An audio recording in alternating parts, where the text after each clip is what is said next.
Esto es Imagen Empresarial y me da mucho gusto saludar esta mañana a Pedro Casas Alatriste, director general de la AmCham. Hoy justamente estarán presentando No Longer Trade Partners, but a Co-Production System. O ya no somos socios comerciales, pero sí somos un sistema de coproducción. Pedro, ¿cómo estás? Buenos días. Rodrigo, bien, muchas gracias y el gusto es mío. Estamos en un cambio obviamente profundo de la relación bilateral con Estados Unidos. Si bien el Tratado México, Estados Unidos y Canadá sigue funcionando, eh, para mí la cohesión de un acuerdo de cualquier tipo, pues es la confianza y esa es la que ya no necesariamente tenemos y por eso me resulta muy interesante lo que plantean en AmCham y lo que estarán presentando, que es pues que ya no somos socios comerciales, pero sí somos un sistema de coproducción y es que también la realidad se impone. Sí, mira, esa diferenciación es clave, Rodrigo, porque cuando nosotros nos metemos a analizar a mayor profundidad la relación comercial de intercambio que existe entre México y Estados Unidos, nos damos cuenta de que ya no estamos únicamente comprando y vendiendo productos terminados entre un país y otro, cosa que sí pasa, digamos, entre Estados Unidos y China, o Estados Unidos y Vietnam, o cualquier otro país. México y Estados Unidos, y Estados Unidos y Canadá están ya coproduciendo en el sentido de que muchos productos, y esto seguramente lo has escuchado en otras entrevistas, los productos como puede ser un automóvil llegan a cruzar la frontera entre 8 hasta 10 veces antes de que sean un producto terminado. Y por ese simple hecho, Rodrigo, cuando tenemos un presidente en Estados Unidos que quiere imponer aranceles o tarifas, se vuelve muy distinto entre un modelo y el otro, porque a nosotros, un socio que estás coproduciendo con él, imponer tarifas lo único que genera no es un impacto en solo una iteración, sino en múltiples. Y los productos que estamos coproduciendo los unos a los otros, pues no verían un aumento de, digamos, 25%, sino mucho más. Entonces, esa es parte de la lógica que estamos tratando de promover, de ejemplificar, de educar también a los tomadores de decisiones para que veamos que no podemos tratar de igual manera a socios comerciales que a socios que están coproduciendo. Sí, por supuesto, estamos realmente muy integrados en las cadenas de valor y es que además este arancel pues le resta competitividad a las empresas allá en términos de que si exportan de Estados Unidos al mundo, probablemente buena parte de sus insumos o procesos vienen de México o Canadá y entonces ahora son 25% más caros y entonces no solo se compran productos finales, compran productos intermedios y ese es el asunto.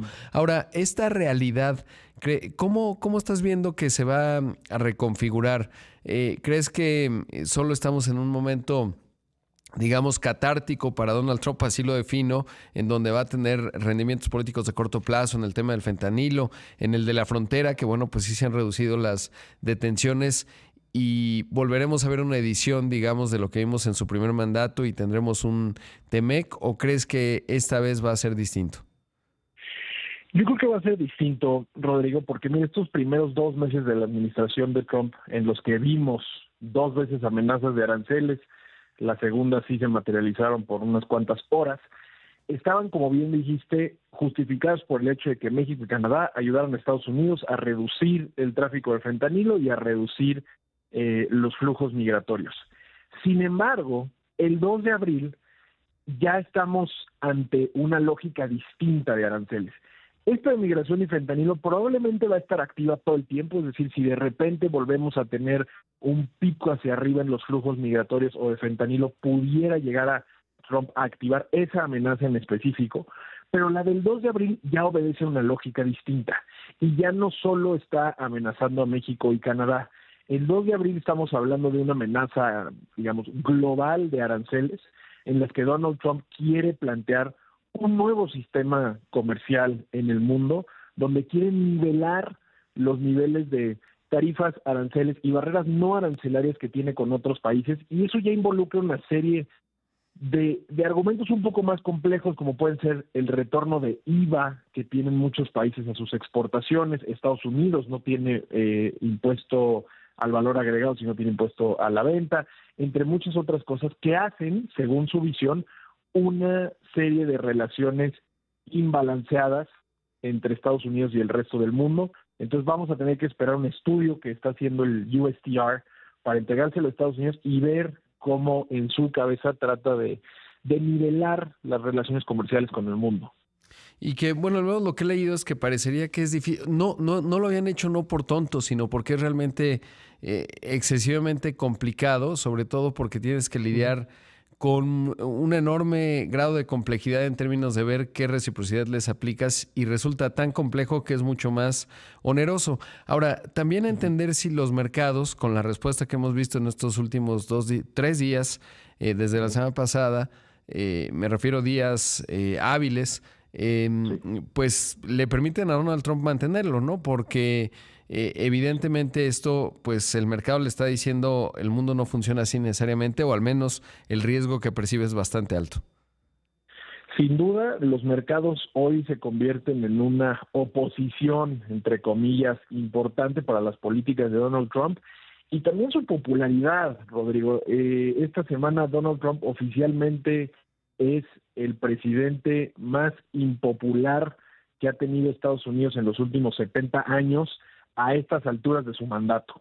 Entonces, tanto los mercados como su popularidad, es altamente probable que esas dos cosas empiecen a poner cuando menos un freno o a levantar alarmas para que Donald Trump pueda ajustar. Y hay que acordarnos que no solo ha actuado en temas de política comercial, hay muchas otras acciones y órdenes ejecutivas que ha estado haciendo día con día, y habrá que ver de toda la baraja de políticas públicas que ha hecho en estos meses, pues decide arreglar, ¿no? Probablemente el golpe que podríamos esperar por un movimiento tan radical como el que se espera el 2 de abril en materia comercial pueda ser un poco más suave, dadas estas variables que tú bien mencionas. Claro. Ahora, ¿crees que, porque, digamos, la presidenta dice, bueno, pues el 2 de abril se los va a aplicar a todos y hay una posibilidad, y sí creo que es realista pensar que a México y Canadá los va a excluir y va a decir, bueno, México y Canadá, mientras sigan frenando el fentanilo y mantengan en cero la migración a través de la frontera, no van a tener arancel y seguimos en la región TEMEC. ¿Por qué? Porque evidentemente pues las empresas automotrices, él mismo lo dijo, Ford, General Motors, Stellantis, le hablaron y le dijeron, presidente, por favor no haga esto. Básicamente ese fue el mensaje porque no lo logramos liberar. ¿Crees que pudiera tener una postura diferenciada hacia México y Canadá y que eso pues deje a México y a Canadá en una posición privilegiada con acceso al mayor mercado del mundo? ¿O cómo lo observas? ¿O más bien no es realista? Sí, mira, creo que va más por esa palabra que usaste al final, que es diferenciada. Ok, podría tal vez decir que, bueno, no vamos a subir aranceles para México o Canadá, tal vez, no lo veo tan posible.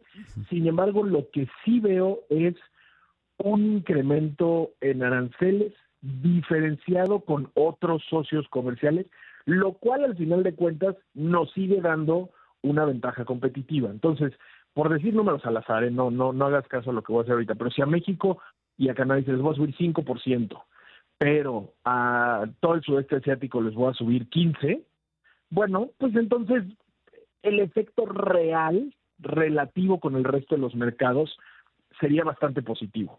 Entonces, lo que yo entiendo que el gobierno de México hoy en día Marcelo Ebrard y su equipo están en Washington enfocándose en la negociación específica sobre acero y aluminio, pero una vez pasado ese capítulo o como parte de la negociación, lo que están haciendo es decir, bueno, mantengámonos en el círculo de aliados más cercanos y estratégicos para Estados Unidos, porque si en el caso que Donald Trump quiera subir aranceles a nivel mundial, a nosotros nos mantengan como México dentro del círculo más cercano y por ende con una serie de aranceles, si es que se llegaran a instalar, mucho menores relativos al resto del mundo. Claro. Entonces, habrá que ver, y Rodrigo, yo creo que sí esa es la opción, que al final acabará siendo, espero, una buena noticia para México. Sin duda, como socios coproductores, que es lo que hoy destaca, estimado Pedro. Te mando un gran abrazo, te agradezco mucho la entrevista.